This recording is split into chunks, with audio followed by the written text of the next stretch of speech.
तो नमस्ते जी। आज हम आपके लिए लेकर आए हुए हैं क्लास 10th का हिंदी के 20 के दांत का कुछ इम्पोर्टेंट सा ऑब्जेक्टिव जो एग्ज़ाम 2023 के लिए बहुत ज़्यादा इम्पोर्टेंट रहने वाला है। तो चलिए जी शुरू करते हैं। पहला क्वेश्चन है, किसके अनुसार सेनों ने सिद्धांतों को भी बदल दिया था। तो इसका सही आंसर होगा दोस्तों खोखा के अनुसार। खोखा जो हुआ था बुढ़ापे में संतान हुआ था सेन साहब का, और इसलिए इतना वो दुलर हुआ था जिस वजह से उसके लिए सारे नियम को सेन साहब बदल दिए थे। दूसरा क्वेश्चन देखते हैं दोस्तों। दूसरा क्वेश्चन है, ऐसे ही लड़के चलकर गुंडे चोर डाकू बनते हैं। यह पंक्ति कहानी के किस पात्र ने कही है। यह पंक्ति कहानी के किस पात्र ने कही है। तो याद होगा दोस्तों, ये पंक्ति सेन साहब ने कहे हुए थे। किनके लिए? मदन के लिए दोस्तों। किसके लिए बोले थे? मदन के लिए, कि ऐसे ही लड़के आगे चलकर गुंडे चोर डाकू बनते हैं। अगला क्वेश्चन देखते हैं दोस्तों। अगला क्वेश्चन है, 20 के दांत के लेखक कौन है। तो इसका सही आंसर होगा दोस्तों नलिन बिलोचन शर्मा। क्या होगा दोस्तों? नलिन बिलोचन शर्मा। बहुत इंपॉर्टेंट क्वेश्चन है दोस्तों। हाँ दोस्तों, अगर वीडियो अच्छा लग रहा हो तो वीडियो को लाइक कीजिएगा और हमारे साथ बने रहिए शानदार से वीडियो में। अगला क्वेश्चन है, 20 के दांत समाज के किस वर्ग की मानसिकता उजागर करती है। तो याद रहेगा दोस्तों, ये मध्यम वर्ग के उजागर करती है। क्या करती है दोस्तों? मध्यम वर्ग की। अगला क्वेश्चन देखना है दोस्तों, क्वेश्चन नंबर 5।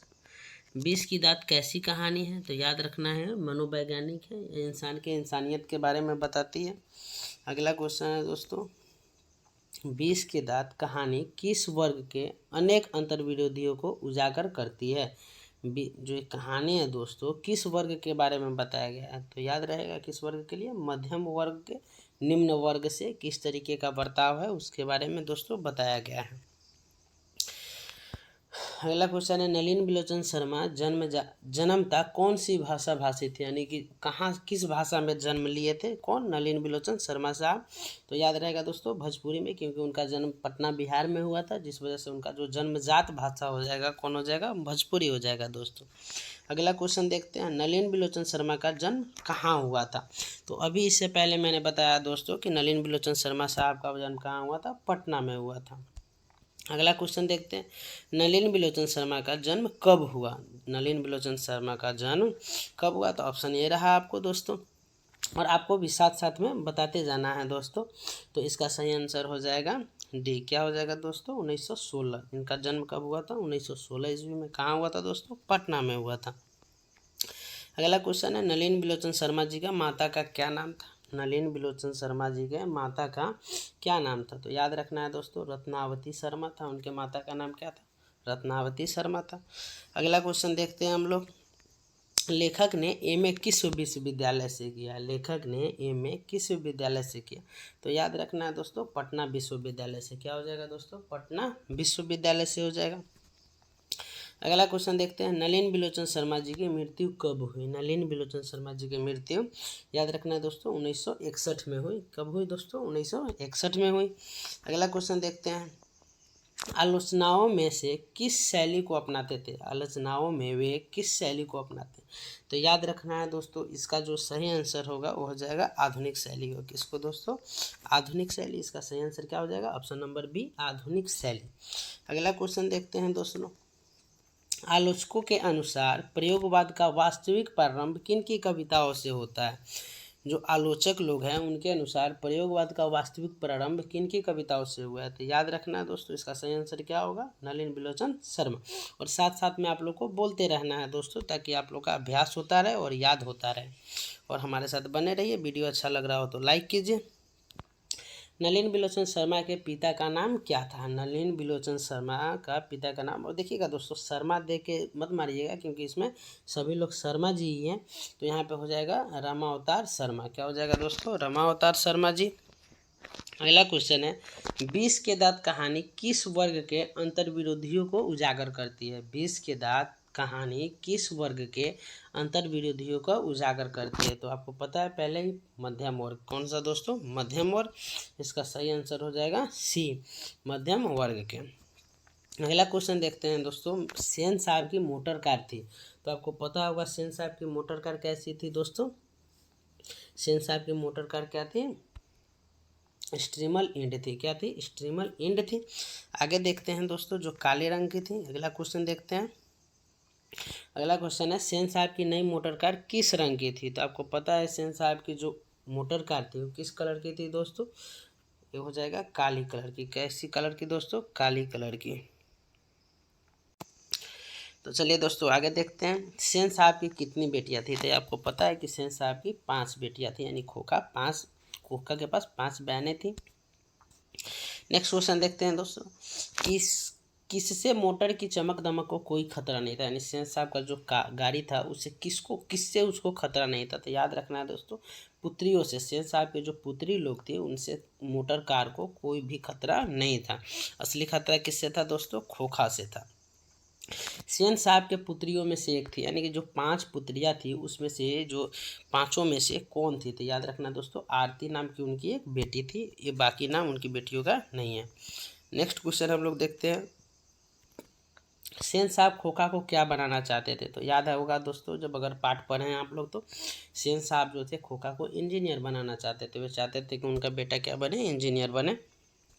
अगला क्वेश्चन देखते हैं, लोग सेन साहब को उनके बच्चे को कौन सा विद्यालय उपयुक्त बताते थे। यानी खोखा के लिए उनके जो मित्र लोग थे कौन सा विद्यालय सही बताते थे। तो इसका हो जाएगा दोस्तों किरण गार्डन स्कूल। कौन सा स्कूल, किरण गार्डन स्कूल जो था खोखा के लिए उचित था लोगों के अनुसार। मदन के पिता का क्या नाम था। मदन आपको पता ही होगा जो इस कहानी का नायक है, उसके पिता का नाम क्या था दोस्तों, गिरधर लाल था। क्या था, मुरली लाल, त्रिपुरी लाल, संपत लाल नहीं दोस्तों, क्या, गिरधर लाल। तो याद रखना है उनके पिता का नाम क्या था, गिरधर लाल। नेक्स्ट क्वेश्चन हम लोग देखते हैं, सेनों ने अपने सिद्धांतों को क्यों बदल दिया। यानी कि जब उनके एक लड़का पैदा हुआ तो सेन साहब जो थे अपने जितने भी नियम कानून बेटियों के लिए रखे थे उस सभी के सभी को क्या किए, बदल दिए। और आपको पता है किसके लिए, खोखा के वजह से। यानी कि जो खोखा का उसका स्वभाव ही हो गया था तोड़ फोड़ करने का, जिस वजह से। तो इसका सही आंसर क्या हो जाएगा दोस्तों, खोखा के दुर्लित स्वभाव के कारण। क्या हो जाएगा दोस्तों, खोखा के दुर्लित स्वभाव के अनुसार सेन साहब ने अपना नियम क्या किया था, बदल दिया था। नेक्स्ट क्वेश्चन देखते हैं दोस्तों, दुर्लित शब्द का अर्थ क्या होता है। तो याद रखना है दोस्तों, दुर्लित का मतलब होता है लाड प्यार में बिगड़ा हुआ। लाड प्यार से जो बच्चा बिगड़ जाता है उसी को कहते हैं दुर्लित स्वभाव हो गया। अगला क्वेश्चन देखते हैं, सेन साहब अपने पुत्र को क्या बनाना चाहते थे। तो आपको पहले से भली बात ही पता है, या तो बिजनेसमैन नहीं तो इंजीनियर बनाना चाहते थे। नलिन बिलोचन शर्मा जी की स्कूल की पढ़ाई कहाँ से हुई। जो लेखक साहब हमारे हैं उनकी जो स्कूल की पढ़ाई है दोस्तों वो कहाँ से हुई है। तो याद रखना है पटना कॉलेजियट जो स्कूल था वहाँ से उनकी स्कूल की पढ़ाई हुई है, क्योंकि पटना उनका जन्मजात जगह है और वहीं पटना कॉलेजियट स्कूल है, वहाँ से उनका क्या हुआ था दोस्तों, स्कूली शिक्षा हुई थी। अगला क्वेश्चन देखते हैं, मदन ने कासू के कितने दांत तोड़ डाले। मदन को तो पता ही होगा दोस्तों, जब कासू उससे लट्टू खेलने जाता है तो उसको क्या करता है, दांत तोड़ देता है। तो वहाँ पे कितने दांत तोड़े इसके बारे में है। तो इसका सही आंसर दोस्तों हो जाएगा 2। कितना हो जाएगा दोस्तों, 2 दांत तोड़ डाले। जो 20 के दांत है उस 20 के दांत को खोखा तोड़ दिया, खोखा के तोड़ दिया गया। अगला क्वेश्चन है, खोखा किसको कहते हैं, यानी किसके लिए खोखा का इस्तेमाल किया जाता है। खोखा का यानी सही नाम क्या था। तो यहाँ पे बहुत सारे ऑप्शन कन्फ्यूजन वाले दिए हुए हैं दोस्तों, तो इसको सही से मानना। यहाँ पर किसू नहीं, कुसू नहीं, कासू हो जाएगा। क्या हो जाएगा, इसका ऑप्शन नंबर सी सही आंसर होगा दोस्तों। चलिए आगे देखते हैं, 20 के दांत कहानी ली गई है दोस्तों, सॉरी यहाँ पे क्या हो जाएगा, ली गई है। यानी 20 के जो दांत कहानी है वह कहाँ से ली गई है दोस्तों। तो इसका सही आंसर होगा 20 के दांत तथा अन्य कहानियों के संग्रह से। इसका ऑप्शन नंबर बी हो जाएगा। क्या हो जाएगा दोस्तों, ऑप्शन नंबर 20 का सही आंसर होगा। दोस्तों आपको साथ साथ में बोलते रहना है ताकि आपको भली बात याद हो जाए। और याद रखना है दोस्तों, इंपॉर्टेंट है, इससे बाहर कहीं से नहीं। 20 के दांत चैप्टर से इससे आगे कहीं से नहीं आएगा। जितना इंपॉर्टेंट हो सका सारे के सारे मैंने मेंशन करे हैं इसमें। नेक्स्ट क्वेश्चन है, सेन साहब का मित्र क्या था। जो सेन साहब का मित्र महोदय थे वो क्या थे दोस्तों, पत्रकार साहब थे। क्या थे, पत्रकार साहब थे। नेक्स्ट क्वेश्चन है, गिरधर लाल किस वर्ग का प्रतिनिधित्व करता है। यानी जो इस कहानी है उसमें गिरधर लाल किस वर्ग को दिखाता है। तो आपको भली बात ही पता है दोस्तों, किस वर्ग को, निम्न वर्ग को दिखाता है, और सेन साहब मध्यम वर्ग को। अगला क्वेश्चन है, गिरधर लाल कौन है। तो गिरधर लाल कौन है दोस्तों, हमारे जो हीरो साहब है, नायक जो इस कहानी के, उनके पिता महोदय यानी मदन के पिता। तो ऑप्शन नंबर क्या हो जाएगा दोस्तों, बी हो जाएगा, मदन के पिता से। जो गिरधर लाल है मदन के पिता है। अगला क्वेश्चन देखते हैं, सेन साहब के बेटे यानी खोखा का नाम क्या था। तो इससे पहले हम लोग ऊपर देख चुके हैं दोस्तों, क्या था, कासू था। क्या था, कासू। मदन रमेश महेश नहीं, कासू इसका सही आंसर होगा। अगला क्वेश्चन देखते हैं दोस्तों, मदन की उम्र क्या थी? जो मदन थे हमारे हीरो, जो नायक है इस कहानी का, उसका उम्र क्या है दोस्तों? तो 5 से 6 साल। याद रखना है 5 से 6 साल। ऑप्शन नंबर ए सही होगा। अगला क्वेश्चन देखते हैं दोस्तों, कासू मदन के साथ किस खेल में शरीक होना चाहता था? यानी जो कासू साहब थे वो मदन के साथ गली में जाकर किस खेल में शामिल होना चाहते थे? तो याद होगा दोस्तों, वो जो लट्टू, यहाँ पे लट्टू हो जाएगा दोस्तों। ऑप्शन नंबर डी, लट्टू के खेल में। क्या हो जाएगा दोस्तों? लट्टू के खेल में शरीक होना चाहते थे। अगला क्वेश्चन है कि दृष्टिकोण किसकी रचना है? तो याद रखना है दोस्तों, ये किसकी हो जाएगी? नलिन बिलोचन शर्मा साहब की हो जाएगी। ऑप्शन नंबर इसका 20 सही आंसर होगा। याद रखना है दोस्तों, इंपॉर्टेंट क्वेश्चन है, आ सकता है। नेक्स्ट क्वेश्चन है, लड़कियां क्या है कठपुतलियां हैं? लड़कियां क्या है कठपुतलियां है, किसे इस बात पे गर्व है? तो याद रखना है, माता पिता को इस बात पे बहुत ज़्यादा गर्व है कि लड़कियां ना ठिठियाती है, ना हंसती है, ना खिलखिलाती है। कठपुतलियां है, जैसे माँ बाप चाहे वैसे रहते हैं। अगला क्वेश्चन है, मोटर कार को किससे खतरा हो सकता था? ये सही क्वेश्चन है दोस्तों।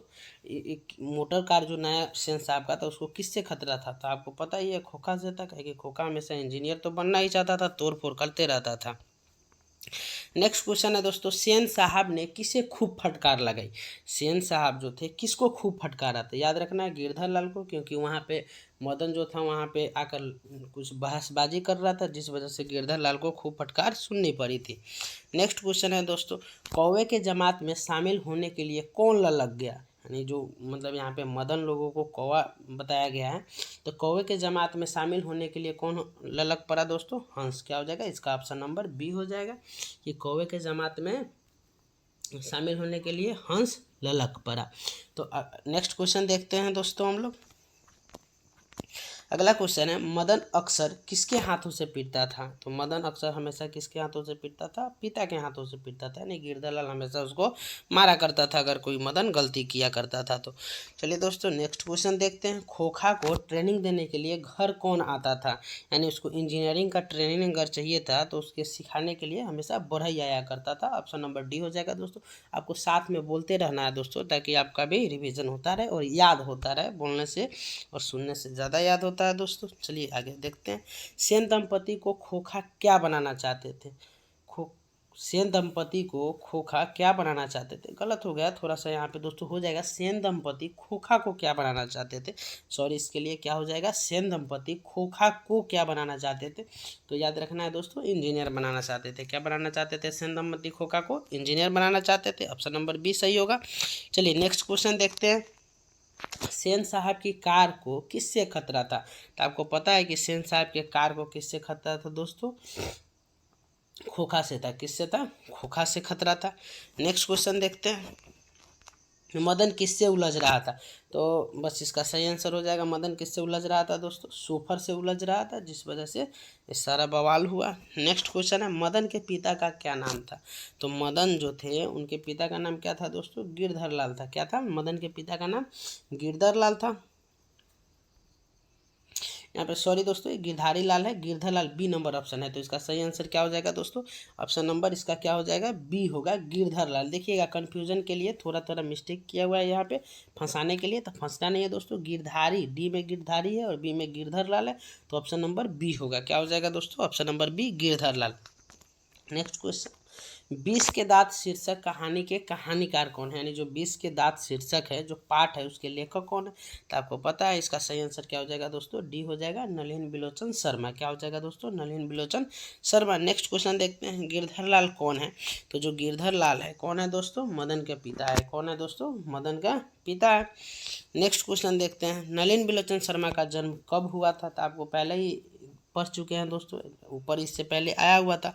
नलिन बिलोचन शर्मा साहब का जो जन्म हुआ था 18 फरवरी कब हुआ था? 1916 को। याद रखना है दोस्तों, इंपॉर्टेंट है बहुत ज़्यादा, ये आ सकता है 18 फरवरी 1916 को। नेक्स्ट क्वेश्चन है दोस्तों, नलिन बिलोचन शर्मा का जन्म कहाँ हुआ? तो आपको पता है पटना में, लेकिन पटना में भी कहाँ हुआ दोस्तों? तो इसके लिए क्या हो जाएगा? कृष्णा घाट पटना। कहाँ हो जाएगा दोस्तों? कृष्णा घाट पटना में किनका जन्म हुआ था? नलिन बिलोचन शर्मा साहब का जन्म हुआ था। याद रखना है, लेखक के लिए, लेखक से इंपॉर्टेंट जो भी क्वेश्चन होते हैं दोस्तों पूछ ही देता है। नलिन बिलोचन शर्मा के पिता का क्या नाम था, इससे पहले हम लोग पढ़ चुके थे। क्या हो जाएगा दोस्तों, रामावतार शर्मा, यानी कि पंडित रामावतार शर्मा। तो चलिए, धन्यवाद दोस्तों हमारे साथ बने रहने के लिए, और देखते रहिए। वीडियो अच्छा हो तो लाइक कीजिए, चैनल को सब्सक्राइब कीजिए, और कमेंट करके बताइए कि अगला जो वीडियो ऑब्जेक्टिव का किस चैप्टर पे आपको चाहिए। धन्यवाद दोस्तों।